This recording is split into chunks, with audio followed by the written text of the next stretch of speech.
Vllaznia e Shkodrës sërish kampion e Shqipërisë për sërit suksesin e kategorisë U18, sa po shkon kampioni për U18 për meshkuj.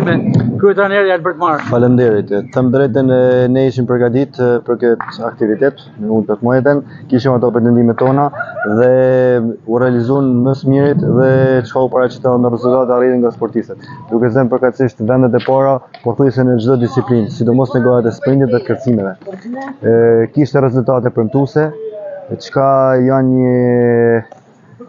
një diçka pozitive që i vjen në ndihmë edhe ekipit të rive edhe ekipit të rriturve. Unë do të falenderoj të gjithë sportistët dhe trajnerët për kushtimin e tyre.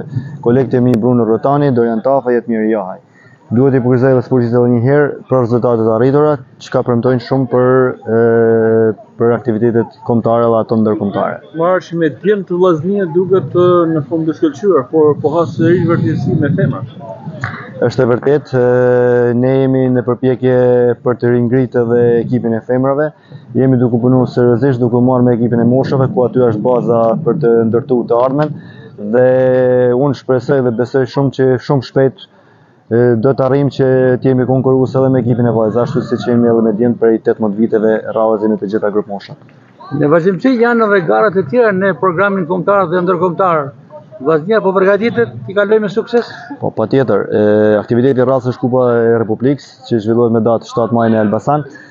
Një aktivitet i tillë që do të jetë edhe seleksionues për kampionatin European Small States.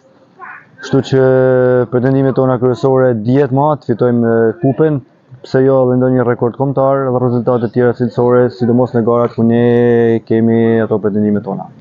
Suksese profesor. Faleminderit ju.